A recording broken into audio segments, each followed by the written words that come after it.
There has been a rebuild, guys, and it has been a front office rebuild. And it's time to look and reflect on the moves that have been made and why we, as Marlins fans, should be extremely excited about the direction of this organization, not just for 2024, but way beyond. Tons to get into. This is Locked On Marlins. You are Locked On Marlins, your daily podcast on the Miami Marlins. Part of the Locked On Podcast Network, your team every day.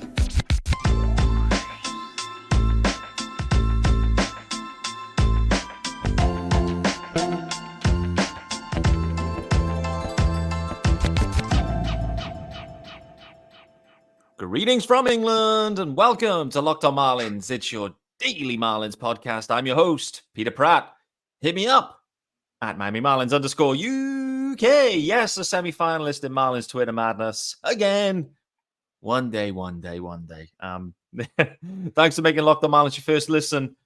This is your team every day. And thanks for everyone that has hit subscribe. And don't forget, there's a YouTube channel as well. Hit subscribe over there too. That YouTube channel is also called Locked On Marlins, so it's easy to find. And if you are watching, you get the graphics. You get me. You can see me. You can see my lounge, my living room. And you can see it's Thursday's episode. And I have another guest. I am going guest heavy right now. And I would say maybe third time appearance, fourth time appearance. I'm a little bit uncertain on that. But nevertheless, Isaac Shapiro in the house. How we doing, brother? Pete, we're doing good. Always happy to be talking Marlins baseball, especially when it's been bare bones so far on the news front. It has been on the field, it's fair to say. I think it's been a little bit dry. I'm expecting some acceleration into February as the market shakes out, let's say. But it's fair to say there's been a lot of activity off the field. And so we're going to spend a lot of time today, actually, for those listening and those that haven't got the graphics to help them. Like, what's on deck today? We're talking front office. We're talking front office rebuilds. And really, when I think of the main champion within Marlins Twitter of what's gone on this offseason, I think of Isaac, to be honest with you. He has been all in on this front office rebuild. So I'm really interested to get the perspective, what the impact is, the direction we're headed here, and what it means, both now and in the future. Like, this one's kind of for the future because it's going to take time. So we're going to talk about that. Equally, there's been a media day today. No, I wasn't there, by the way, in case you're wondering. I wasn't. But there was a media day, and there's been some quotes. There's some quotes to work with. We've heard from Josh Bell. Sounds like he's going to be dropping on to maybe tomorrow's episode of Miami Mic'd Up with Jeremy Taché. He's probably been talking to everyone, so that'll be a lot of fun. Josh Bell quotes. We got a Braxton Garrett quote. We got Brian De La Cruz quotes. Jesus Sanchez quotes. At the back end of January, this is what we need. So tons to get into. Really looking forward to this one, actually. But before we do that, this episode is sponsored by our good friends over at FanDuel. Yes, sir. And you can make every moment more. Right now, new customers get $150 in bonus bets, guaranteed when you place a $5 bet. Just visit FanDuel.com/lockedon to get started. And we are starting with the front office, and we are starting, Isaac, with the news. Let's just go back right to the start. Kim Ang ends up declining a mutual option. So Kim understood the direction they were taking. I know it feels like old news in many ways, but it's still part of this offseason. Kim Ang declines, decides she doesn't want to be part of the new direction. As you've taken time to reflect on that, are you surprised at that decision, or how do you feel about that decision with Kim, effectively saying, I don't want to be part of this and going their separate ways? It makes sense that she didn't want to, opt into her contract knowing that Bruce Sherman was going to hire a president of baseball operations to basically be her boss. At that point, the president would kind of be the GM, and she would kind of be like relegated to an assistant GM role, basically having control of the 26-man roster, or maybe the 40-man, but not really able to execute kind of her own vision of the organization. So, it makes sense that she didn't want to be a part of that. And at the same time, it also kind of makes sense that the organization kind of wanted to do that, right? Just from player development to scouting to drafting, just kind of everything was going wrong in the org. Mm-hmm. And I think Sherman kind of wanted to bring someone in to really like restructure everything and to really make sure. I don't want to say it was like too much work for Kim, or maybe it was like something that she hadn't really done before, but it is kind of a big responsibility and a lot of work. And it seems like he just wanted to bring someone in to kind of have that all aligned and let her focus on things that she was really good at, which was like making good trades. I think she made some good like waiver pickups. And so I think it made sense on both sides that they wanted it, but she didn't really want to be a part of that.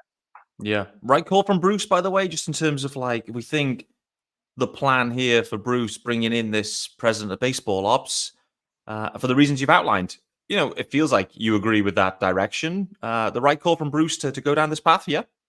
Totally. I Yeah. feel like I think you're seeing a lot of organizations now kind of have this hierarchy where they have like a president and then a GM, just because how much it takes to run a baseball organization. And I think all of the most successful organizations, Tampa, Cleveland, I say Toronto, the Dodgers, they all kind of have this hierarchy where they've got their president and then they have the GM kind of rolling out the day-to-day. So I think it's a good idea. For sure. Just try and describe to me how excited you are that the guy that they got in, Peter Bendix, for that role. Yeah. So when the search kind of began, I think I posted kind of like my hierarchy of my rankings of who I wanted to take this role, and Bendix was number one. And to be honest, it was really purely because he was from Tampa Bay.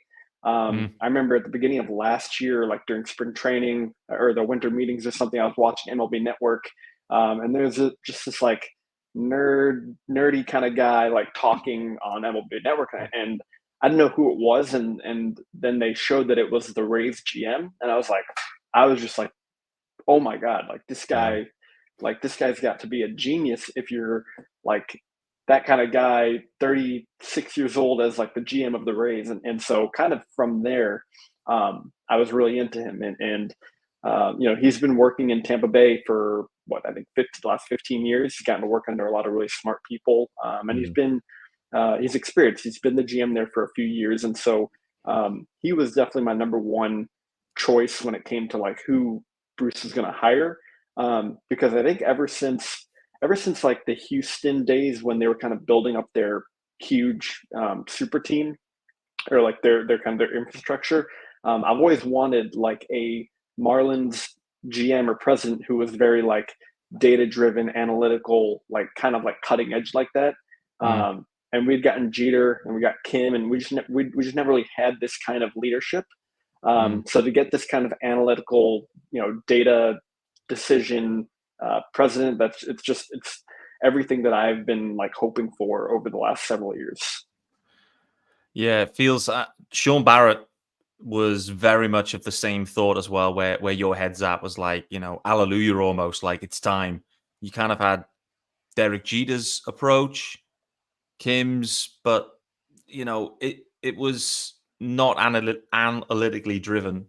It's a tougher word to say, actually, than you realize that. I've just realized, I mean, it is like after 9 o'clock here. I'm not drinking, as you know, it's still dry jam, but nevertheless, that wasn't their forte. But I think you look at Peter Bendix, and that is absolutely his wheelhouse. And that's the approach that he's going to take. The thing that, when I consider his experience, this is the point you touched on, which I think is like probably the most critical one, and the value he adds, I would say, over probably most candidates that were available, if not most candidates full stop, was the fact that being brought up in the Rays organization like he has for that many years, playing so many different roles, he knows the inner workings of every role and function. And the dude is younger than me. This is the shock that this is crazy, but the dude is younger than me. He's absolutely proven it with the Rays. He's worked through with the Rays. He knows everything, and he knows what good looks like. Specifically, he knows directly what good looks like. And for me, that's the core proposition here with this guy. Like, he's been there, he's seen it, he's built it, and the Rays have delivered it. And so, for Marlins fans listening in, and listen, this is primarily Marlins fans listening in, we know that. Why should they be so excited about Peter Bendix and the change of direction of this organization?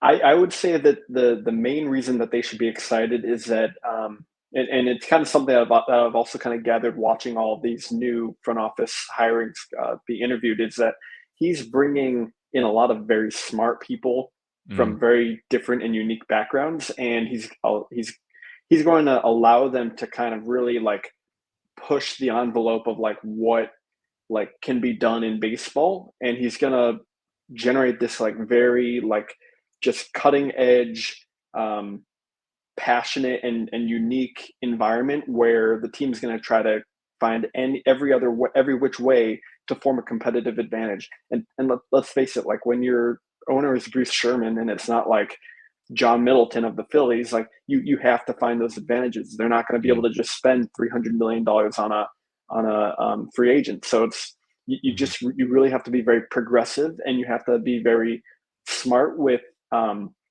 one, how you bring in players, like the every which way of how you acquire players, where it's the draft, international, waiver claims, trades. You need to be able to extract all the value that you can, in order to build a sustainable winning team. And I just think he's like the absolutely right guy to do that. Yeah.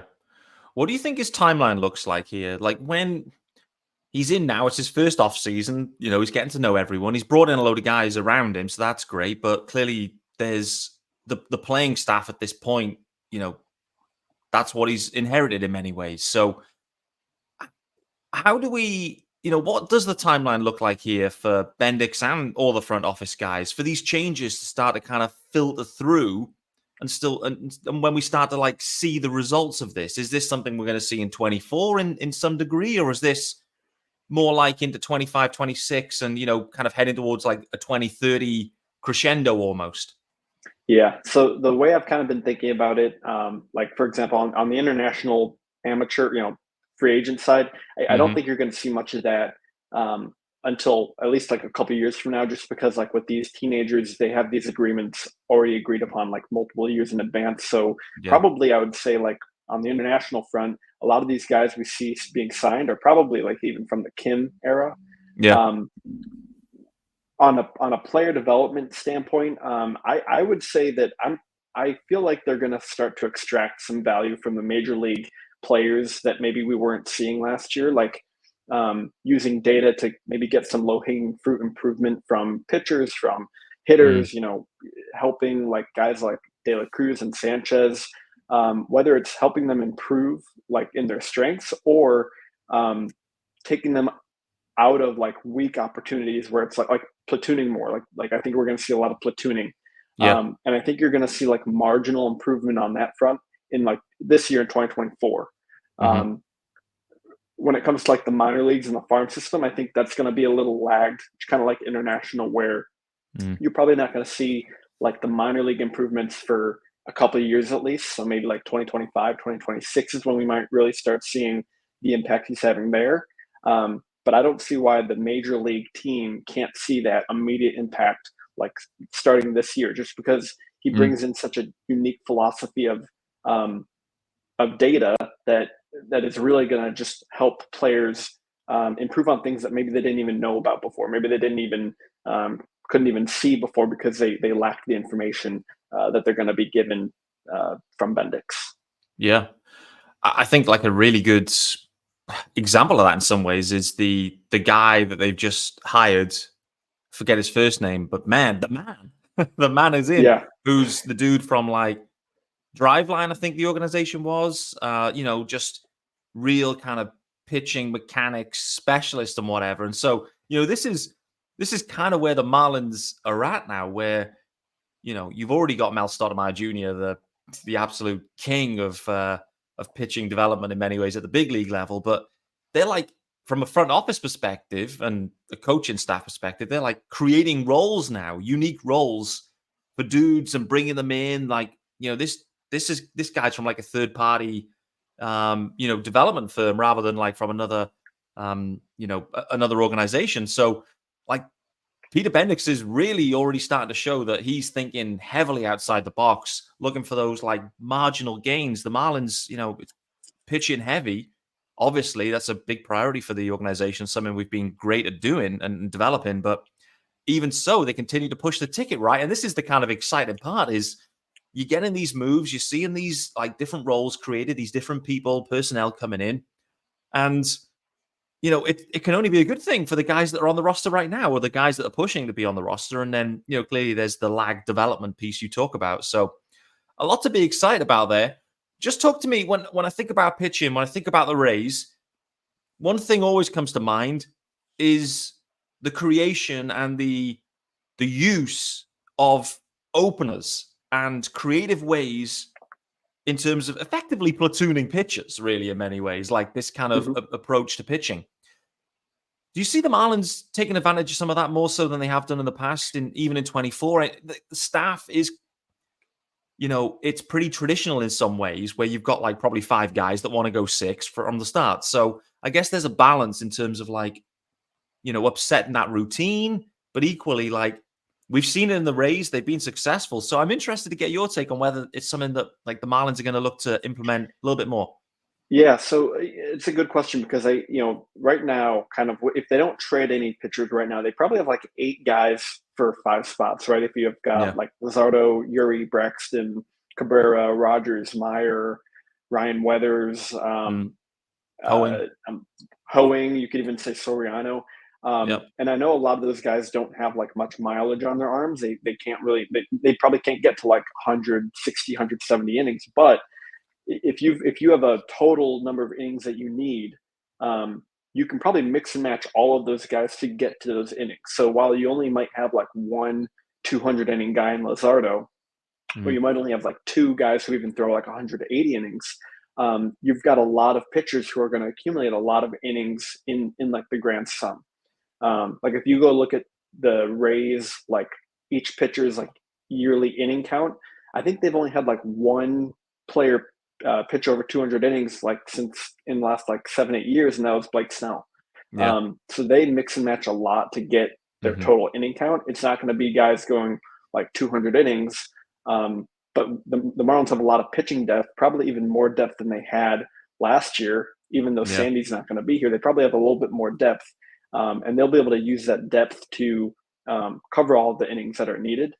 I don't really know if they're going to use like the opener idea. I mean, they might.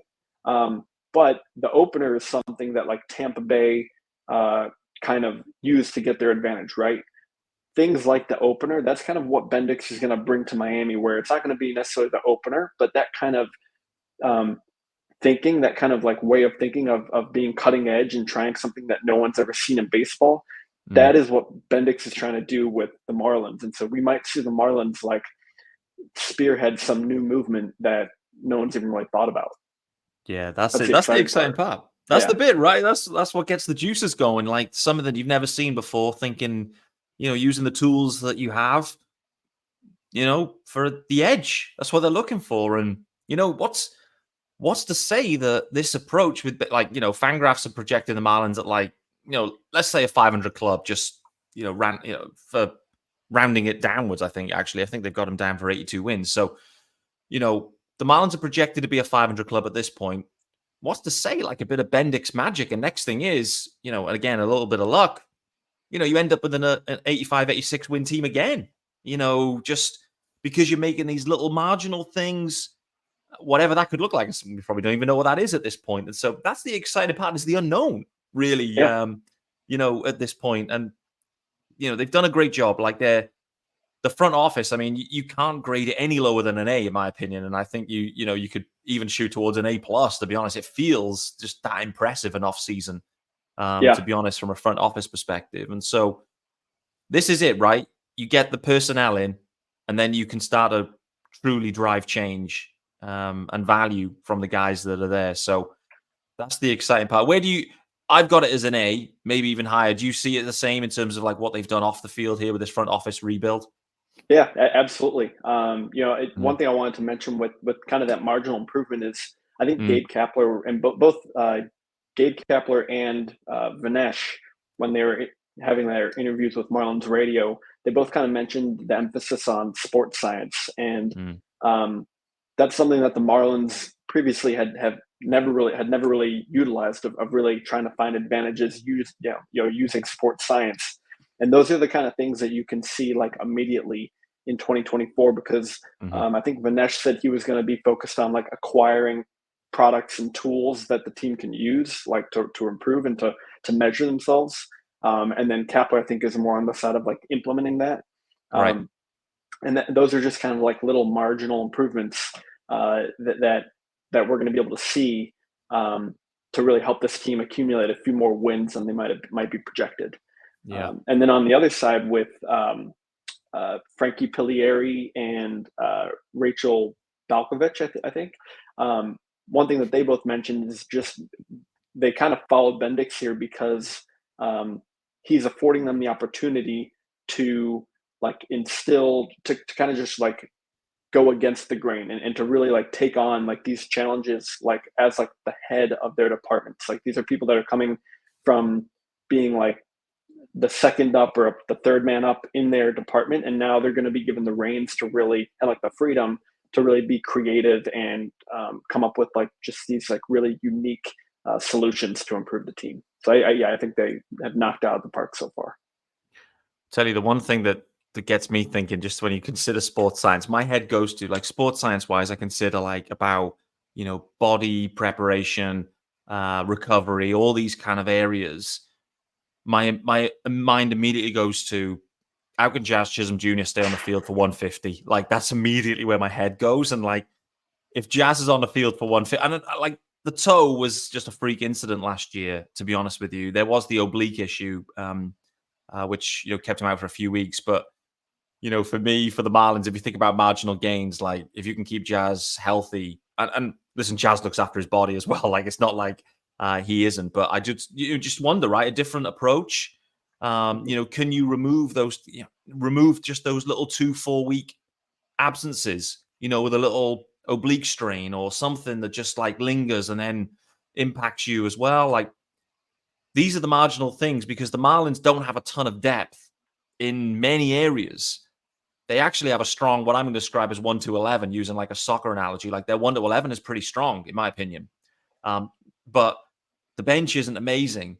And I think for the Marlins at the big league level at this point, it's can you keep your 1-11 on the field? If so, you actually can go toe-to-toe with most, particularly with the pitching staff. So for me, that's a really another interesting wrinkle here as well.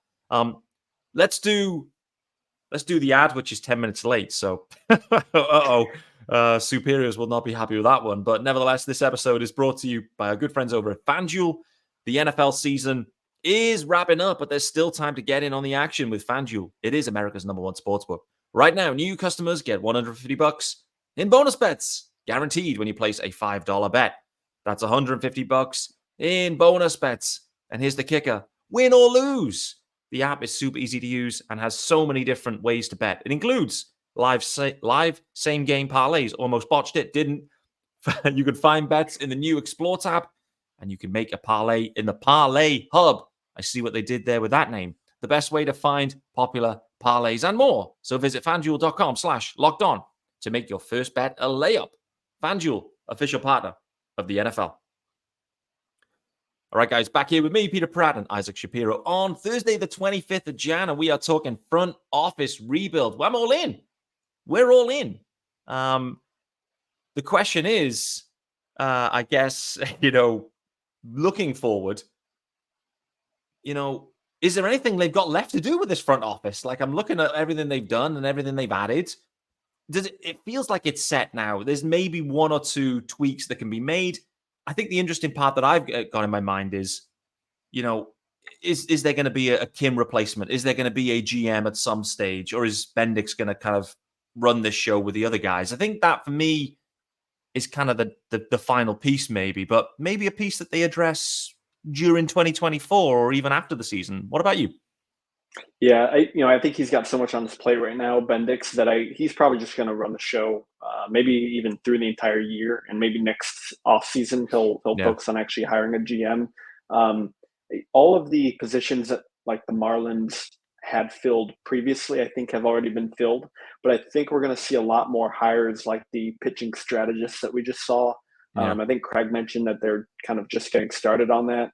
If you look at the Tampa like front office directory, it's like 4 pages long, and the Marlins is like 1. So I wouldn't be surprised at all if we see like a bunch additional hires, just to continue to support the front office and support kind of this trying to be cutting edge, team. Yeah. How do you think this impacts Skip Schumacher? Clearly a Kim Ang hire, really talented dude. I get the sense actually that Skip Schumacher and Peter Bendix will get along perfectly, to be honest with you. But what about you? I agree. I think Skip's he's a data guy. I mean, he's a player's guy, but he's a data guy too.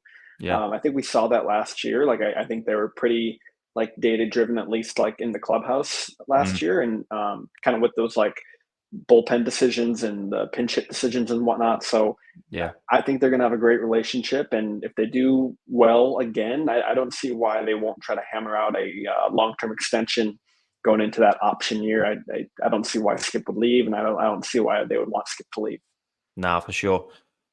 Thinking about the current, the guys on the current big league roster anyway, and we've kind of loosely talked about this, and you mentioned a few names, but I'm just interested to, and this, we're all guessing at this stage, but who's going to take the biggest leap? Like who are you looking at and thinking, man, there's so much untapped potential there, and we can see, someone, just a minor tweak here, minor tweak there. Next thing is they accelerate their game. Like, can you put your finger on anyone, either a pitcher, offensive dude that you think, has a high probability of taking their game to the next level with this kind of different approach? If he stays on the team, I'm hopeful that this kind of new philosophy will help Edward Cabrera. He really has one kind of glaring issue, and that's his control. He's got no control. But that's the kind of guy where if you can even make that control like okay, you have like an elite starting pitcher. And so I'm kind of looking at him if they don't trade him. I'm kind of looking at him as maybe they put him in a better position to succeed, and he can tweak that control a little bit. On the offensive side, I would probably look at Jazz and Jesus Sanchez, whether that's completely eliminating them hitting against lefties and they can just mash right-handed pitchers and have very strong stat lines, or if there are tweaks that they can implement to try to perform better against left-handed pitchers, because they're just fine against righties. They can't really hit lefties, but I think if they can just be okay against lefties or salvageable against lefties, then you'll see a lot of improvement. Yeah, those two, you're right to call those. All three of those guys, I think, are really interesting guys. There's definitely some upside in all three.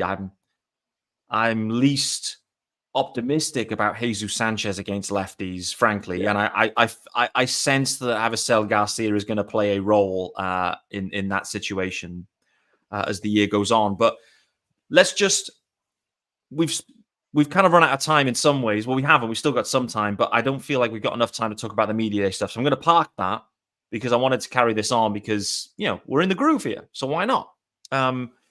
So one of the key topics, clearly, and maybe frustrations in Marlins Twitter has been, what's going to happen with this notion of retooling the farm, restocking the farm? Like, that's seemingly one of the must-have requirements.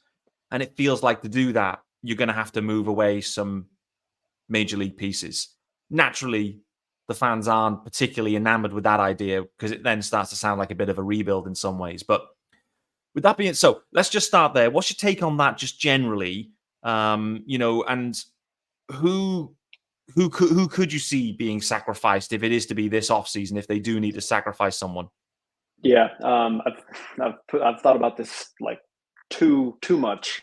I know, me too. I'm pretty confident. Yeah, I'm pretty confident right now that you'll probably see like Edward Cabrera and I would say Tanner Scott moved this offseason. They don't have to move Cabrera because he's got 5 years of control. But if they do want to add either bats, like major league ready bats, or add to the farm this year, then they probably have to trade Cabrera. I don't think Luzardo is going to get moved. I don't think Arias is going to get moved. At least not this year. I think when Sandy comes back next year, that'll give you a little bit more flexibility to move Luzardo, because then you'll have Sandy, Braxton, Yuri, Trevor, Meyer. You have a lot of pitching next year. So I think maybe next year is when you might see Luzardo get moved. our eyes. I don't know what they're going to do with him. No. I thought they could trade him this offseason. It sounds like it could just be a contract that they ride it out, right? I mean, Yeah. you don't have to trade a guy if his contract's coming up. It might be the best thing to recapture value, but you want to just ride it out and maybe hope that you can sign him when he hits free agency. Maybe they do that. But Yeah. I think next year we might see some uncomfortable movement. Mm-hmm. Whereas this year it's just kind of going to get rid of a couple guys. Scott would love to keep him, but Marlins aren't paying a reliever $10 million, No way. $10 million a year, and so they're probably gonna capture as much value from him as they can, and they can probably get a pretty solid bat for him too. Yeah, I agree. I think I said this on Twitter last week that like if one has to go, Tanner Scott definitely is the guy that I'm most comfortable moving because of the depth they have of left-handed relievers out of the pen that are effective, and equally, what's to say Tanner Scott doesn't regress back to the mean in some ways as well. And so that's just the life of a reliever. And so literally he is at peak value right now in some ways. And clearly the year of control remaining begins to diminish. So you end up it is a rental either way. So I'm interested on that. It's just been a bit of a tough one for Marlins fans this offseason because there's been some mixed messages. I think that's the problem. It's, we want to restock the farm. And so we kind of know what that means because historically we know what that means. It is like, well, we're going to move some of our studs that are maybe more expensive and, restock it. Listen, the Marlins are prioritizing a shortstop. Clearly that's in deals. That is what they're looking for. Like it's P1, the phone rings. We're interested in Trevor Rogers or Edward Cabrera. And it's like, okay, what's available from a shortstop perspective. And I feel like that's like at the start and end of these conversations. So, are you aligned on that if a deal's to be done, if it is Eddie Cabrera, and I'm with you, by the way, on the upside element of Eddie Cabrera, that I think the control is there. There's one weakness. If you can fix it, there's a stud. I believe. The question is like, does he have the mental commitment to it too? I think there's a little question mark there personally. But the phone rings, Eddie Cabrera, let's talk. It's going to have to be a shortstop back in return, it feels, right? Yeah, it's unfortunate that the two positions they really need are probably the two hardest to acquire. Like, they're not going to get a catcher via trade. They're just going to have to ride it out with like Fortes, Bethancourt, and hope like maybe Will Banfield steps it up for next year. But yeah, they're looking for a shortstop via trade. And if they can't get one, then I would probably think they would go for just like high upside, very young prospects, like a team like the Yankees who might have these like 17, 18-year-old teenage high upside prospects that have a lot of variance. If it's not going to be a shortstop, I think it's going to be a pair of those trying to just capture like high ceiling kids for Cabrera who might not be knocking on the doorsteps of the major leagues, but are maybe a couple years out from being like these like top prospects. Yeah. It's going to be really interesting to see which way they go for sure. Like you said, acquiring big league ready, above average projectable shortstop, it's a tough ask. And so the conditions, there's not many of those around. And so there's only a certain amount of teams. But the reality is, I think all teams are interested in a good chunk of the Marlins pitching. So there's always a deal to be done. It's just whether they want to accept the price tag. We're out of time. However, I did make a commitment that I would ask any guest that joined me in January right up to opening day the same two questions. I haven't prepared you on these, so I'm hitting you on the fly. First one, though, because this one is easy for you in some ways. Who's going to be the 2024 home run leader for the Marlins? Jake Berger. No doubt. Berger, baby. Yeah. Yep. Sean Miller had exactly 40 bombs. 40 bombs. Boy, oh boy. We're starting with a 4. Let's go. He had 30, but he said 30 plus, Sean Miller earlier this week. So that's 2 for 2 for Berger. Great. What an acquisition, by the way. We haven't got time to dig into that. The final one, this may need I should have prepared you on this, but it's the most likely unlikely stat that could happen or will happen in 2024. My example of this, just to bring it to life, was Vidal Brujan stealing 100 bags. Can I say like Anthony Maldonado, who has never even debuted in the MLB, he'll lead the team in saves this year. He'll have the most saves on the team. Oh my days. That is a likely unlikely, because if Tanner Scott's gone, then there's saves up for grabs. So I love it. Anthony Maldonado love for sure. Isaac, it's been a blast, and I really appreciate you hopping on. Like I said, and everyone that's listening, I think they'll make this connection too. You've been a big pro Bendix, you've been a big pro data analytics guy, and I think we can all see it. I think we kind of want both. I think that's the bit for Marlins fans.